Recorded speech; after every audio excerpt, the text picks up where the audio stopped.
I'm finally back bow hunting again after the firearm seasons have ended here in Iowa. I pulled all the cameras out today. I ran them for a couple of weeks, and the bad news, of course, is there was nothing much on the cameras that was very inspiring. So it doesn't give you a whole lot of confidence going into an evening hunt like this. So we'll see some deer this evening, I'm certain. I'm sure we'll see some bucks. I have a strong suspicion that the bucks that we see won't be mature, though.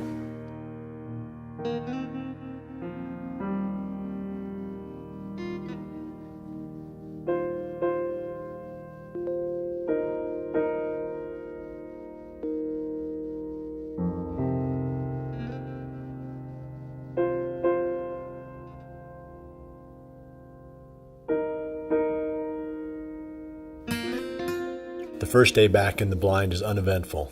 A few does, fawns, and small bucks come out, but nothing mature this day. It is good to be back in the field. I have the food sources. All I can do now is wait until the weather turns cold and more bucks start to use them in daylight.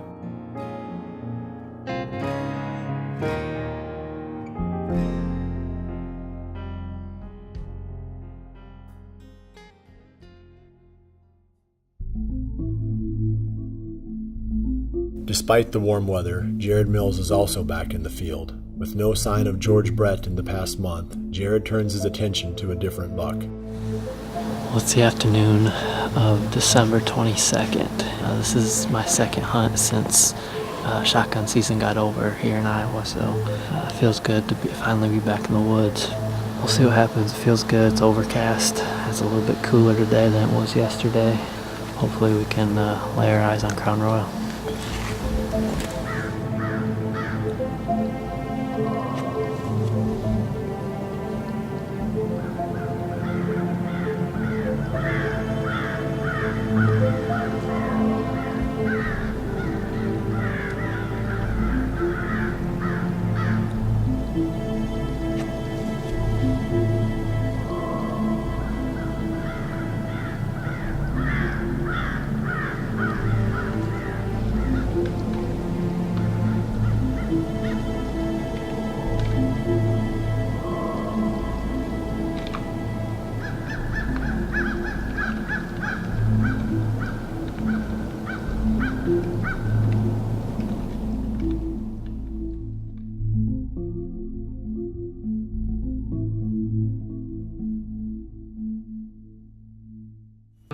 Four days later, Mike Reed is back on the property close to his home that he has been helping to manage. The work he did planting several Big-N-Beasty plots back in August is now paying off with consistent deer activity. It's December 26th, and I'm back out on this farm that I've hunted the last 2 nights. This is a farm that is new to me this year. I came in August after I got access to it and put in 3 food plots, all Big-N-Beasty and clover mixes. I've got a few mature bucks on the hit list out here. One's a big 7-point. I actually encountered him 2 nights ago on a different food plot. I've moved to quite a large food plot. I put it in the center of the farm. It's basically an acre and a half of Big-N-Beasty with some clover mixed in. I'm gonna sit tight, get quiet here. It's kind of muggy, a lot of moisture in the air, a little precipitation, drizzle. It's probably about 38 degrees or so with a northeast wind. We'll see what happens.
With a field full of eyes and ears, now tuned to detect every hint of danger, it is hard to get away with any movement. One hypersensitive deer clears the field and the hunt seems ruined. Often, however, the deer will eventually work their way back to the food. There is still plenty of time left in the evening. We use the Cabela's bow and rifle pack throughout the season, especially when we've got to pack in a ton of gear. The pack's design allows us to attach bulky items like a camera arm, rattling antlers, extra bow, without leaving behind all of our regular gear. Realtree makes a number of accessory products that you can find in the Real store at realtree.com. One of the ones that we use a lot is their Easy Hanger. They're perfect for stowing gear in the tree stand and for hanging your bow so that it's conveniently within reach. I shoot a 5-pin fuse sight, which is sighted 20, 30, 40, 50, 60. And though I have never taken a 60-yard shot at a deer, I have taken shots in the 40 to 50, the 40-yard plus range. And having a smaller pin diameter that's really bright allows you to make precise shots even at these longer distances.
Well, I just shot that 7-point.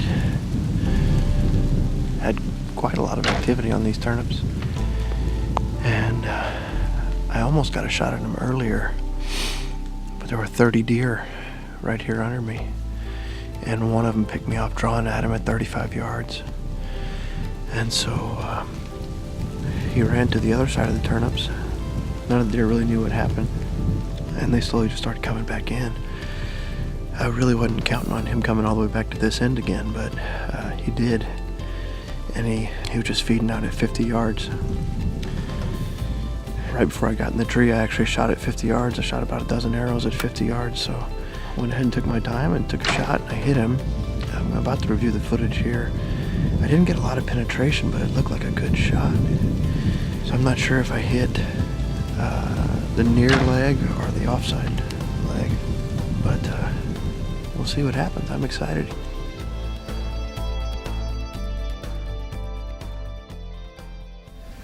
Well, we're back out here. It's the next morning. See if we can recover this buck. Jared came out here with me.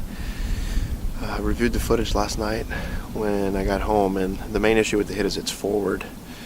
So, he ducked into it like I wanted, and it looked good on the flight, but it definitely hit him right at the leg or right in front of the leg. So this is going to be one of those all or nothing hits. He's either going to be dead 100 yards in the woods or probably still survive the hit.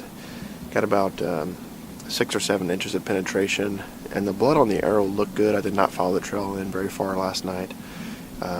So, we're going to go take a peek and see if he's laying up there.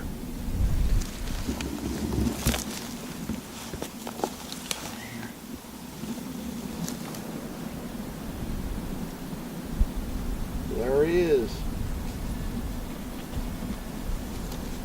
The rain did not defeat us. Oh, he maybe had a G. Well, here he is. This is one of the bucks I've been targeting on the farm. Mature 7-point buck. He may have been an 8-point. He broke off something here. But at least a 4.5-year-old deer. I've got pictures of him from early October. Just huge bodied deer. Is one of the deer they put on the list to get out of here. Last night I switched plots, and this was the hot spot. This is a Big-N-Beasty plot. Had over 30 deer out here. And I tell you what, this year, without the snow and the really cold temps, these green plots are just something else. So, been trying to get a few does out, managed to get 2 out, and then take him out.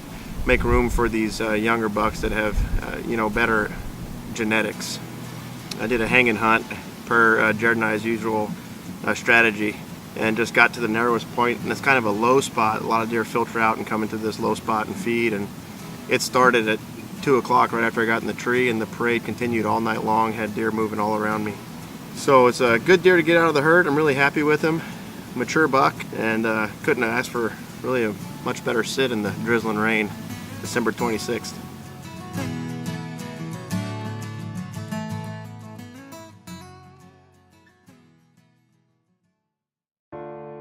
Hunting over food sources where deer concentrate can be challenging. At some point, deer are likely to get downwind unless everything is perfect. On this hunt, Mike Reed is using an ozonics unit to keep the deer that did get downwind from smelling him. One small mistake here, and Mike would clear the field and ruin the hunt. Ozonics makes a big difference when hunting tough spots like this. On this hunt, Mike carried a set of muddy sticks and a vantage stand and hung a fresh set overlooking the Big-N-Beasty plot. The sticks and stand are light enough that he was able to take everything in with him, along with his bow and camera gear. Without the lightweight muddy system, there's no way Mike could pack all this gear in one trip. This makes 2 mature bucks for Mike this season that have fallen to the same hang and hunt strategy. Time and again, Frigid Forage Big-N-Beasty produces results for our group.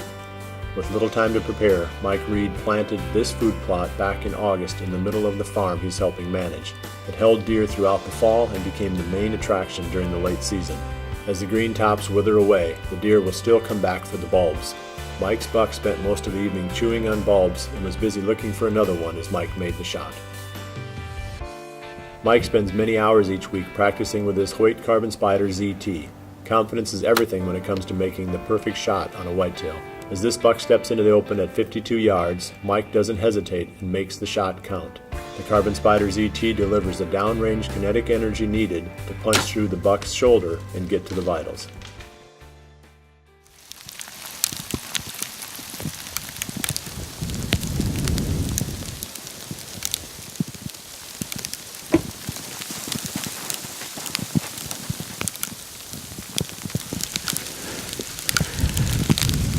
The afternoon of the 28th is cold, windy, and sleeting. I am hiding out in a redneck blind on the edge of one of my best food sources. 10 miles to the west, Luke Nissen is also indoors, overlooking a Big-N-Beasty plot where he's been getting pictures of a big, clean 10-pointer. Well, it's the evening of December 28th. Brett and I came out to a ground blind that I set up a while back, and I've actually been hunting this spot, about 3 different nights here during the late season. We're sitting over a Big-N-Beasty turnip plot, and the deer have been pouring into it every night, even though we haven't had ideal weather conditions. As you can see right now, the wind's just howling. It's spitting ice and snow blowing right in our face.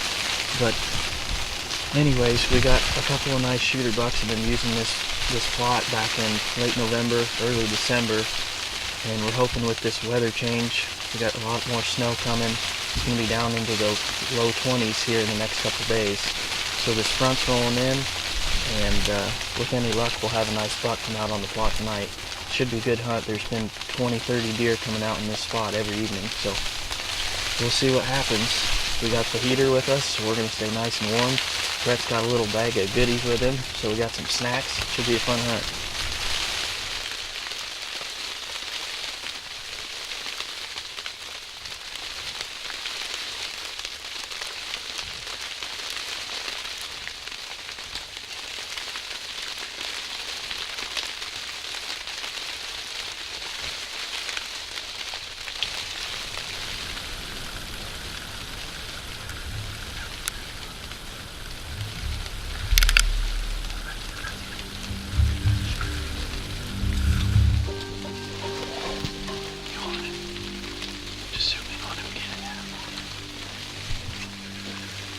Shoot him when I can, don't you think?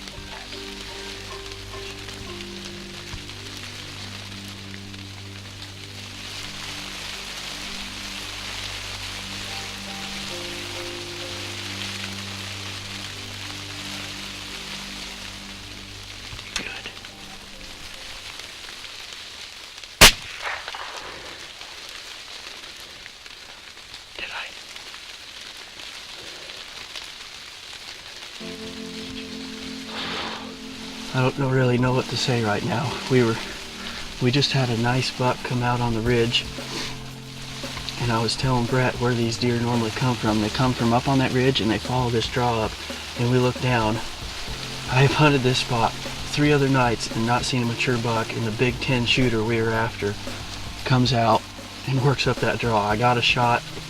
We're gonna have to look at the footage. I don't know.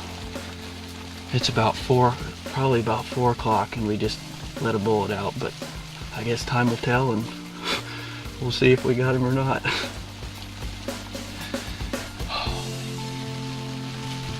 He's big.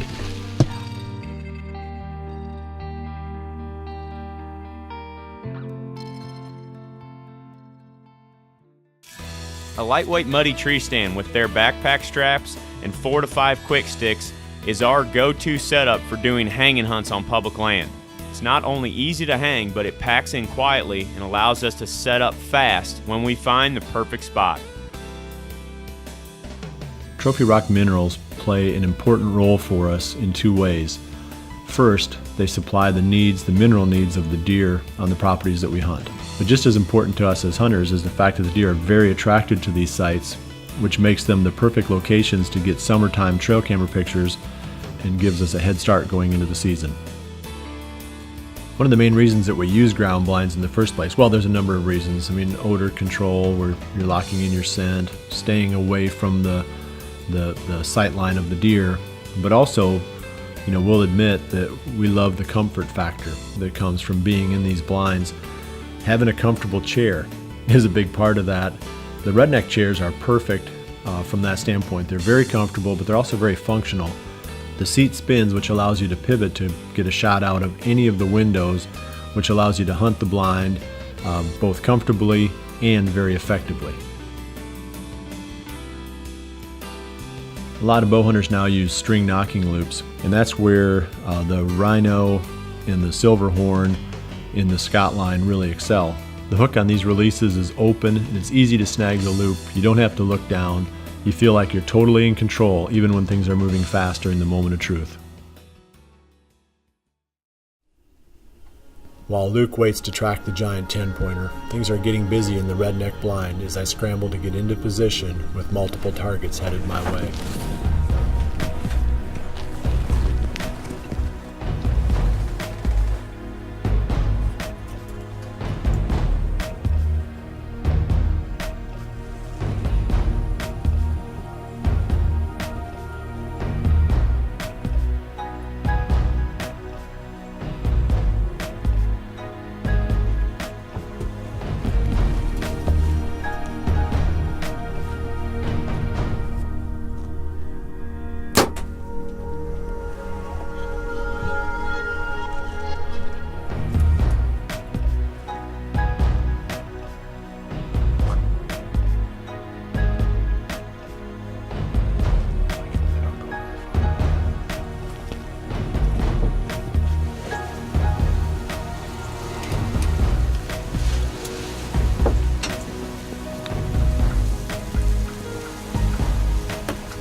That's 2 down. I've got 2 more arrows and plenty more tags. So I'd say we saw maybe 12 deer to 14 deer total and not a single buck in the crowd. We've got 4 more days coming up here that should be really good hunting. It would be nice to see at least a solid buck before the season's over with.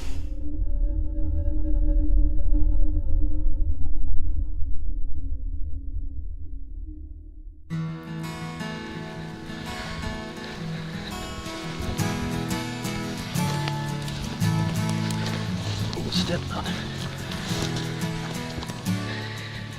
Got a little snowy on us.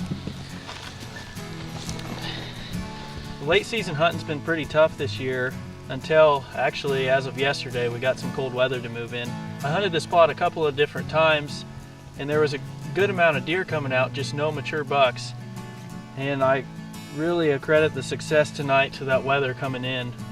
That's basically what it took to get this guy up on his feet. We've been watching the trail cameras on this turnip plot throughout the fall, and interestingly enough, we actually have two cameras placed about 100 yards from each other, and the one was not producing pictures of this deer while the other one was. And with that being said, running two cameras on this plot really paid off. The one on the far end of the plot, actually closer to the ground blind, we weren't getting any pictures of this deer, and just 100 yards across the ridge on a different entry and exit route that the deer have been using to get into this plot, we actually got several pictures of them, even a couple in daylight. We've hunted this plot a few different times and we've had great hunts, just nothing mature was showing up. And we had a feeling coming into tonight's hunt with the weather and the first snowfall of the year that potentially a big boy would be out on his feet. And that's exactly what happened tonight. I'm sure glad we were sitting over these turnips, this Big-N-Beasty plot tonight. It really paid off in a big way, and I just feel blessed to be able to share this with some great friends.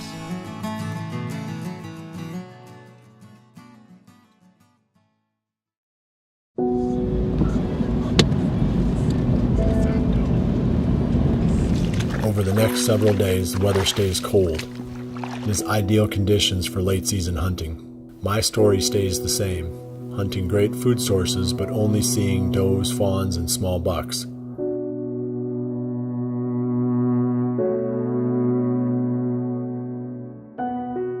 At the same time, Jared Mills is also over food, but he is seeing a lot of deer, including several mature bucks that never get within range.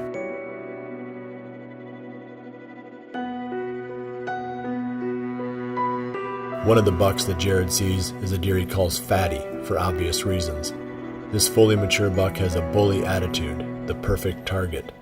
With George Brett now seemingly out of the picture, Fatty and others like him are Jared's top targets for the rest of the season.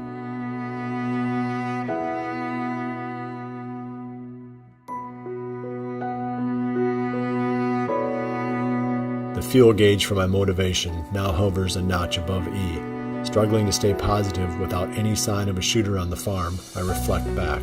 How quickly a season passes. With just 10 days left, I begin sensing failure. There is no do-over in deer hunting. I wish I would have made more of each day back when I was chasing November.